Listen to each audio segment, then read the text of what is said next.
Macmillan Audio presents Curioddity by Paul Jenkins. Read for you by P.J. Ochlan. Chapter 1. Will Morgan awoke from his regular anxiety dream, in which he had just finished second in a world's biggest failure competition. Outside the window of his one-bedroom apartment, another overcast morning grudgingly announced the start of yet another overcast week. Will closed his eyes and considered going back to sleep. He briefly flirted with the notion that he hadn't woken up at all, and that his lumpy old bed was just a part of his dream. But it was no use. He'd long since forgotten how to escape reality by use of his imagination. This was going to be much like any other miserable Monday in his life. It would lead to a tiresome Tuesday, a woeful Wednesday, a thankless Thursday, and a forgettable Friday. Will didn't even want to think about how dreadful the next weekend was already shaping up to be. He groaned as he rolled out of bed. His left arm had gone back to sleep, and he silently cursed it for its good fortune. The various murmurs and screeches of the city began to filter upward through the damp fog. Will cursed those as well, just for good measure. As always, a faint smell of mushrooms lingered throughout the apartment, but Will chose to ignore this, partly because the smell of mushrooms made him nauseous, but mostly because he had neither purchased nor cooked mushrooms at any time during his entire life. Stepping over a discarded travel magazine, he trudged over to the bathroom mirror, rubbed his eyes, and stuck out his tongue. Not a good time to make eye contact with his reflection, he decided, and he hastily backed away.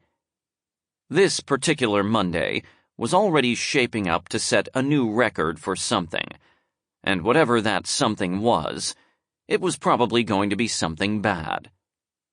Feeling slightly empty, Will pulled out his least rumpled set of clothing, grabbed his coat and keys, and headed for the door as a knocking sound coming from beneath his sink leveled up in intensity from mildly annoying to ever so slightly obnoxious. As Will shuffled past his apartment building's broken elevator and began to trudge down the stairs, he was good at trudging.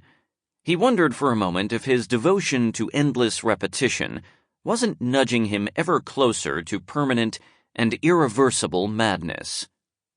No doubt Mrs. Chappell, his landlady, would be waiting for him in the lobby of his apartment building.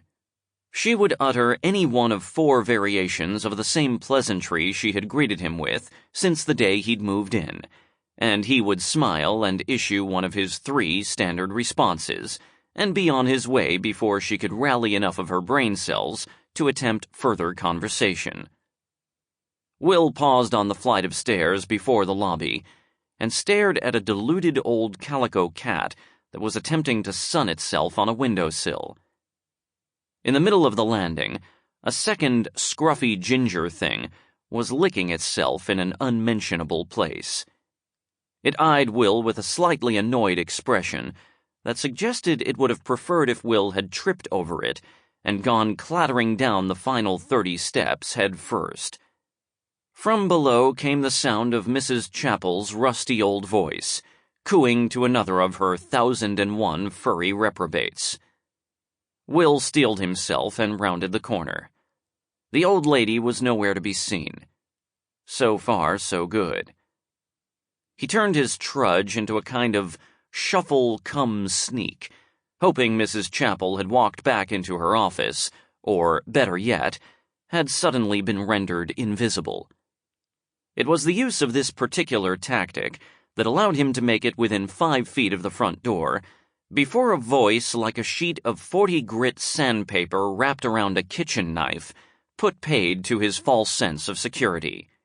"Guten Morgen, Mr. Morgan," came the cry from behind him. "Wakey, wakey, rise and shine." Sample complete.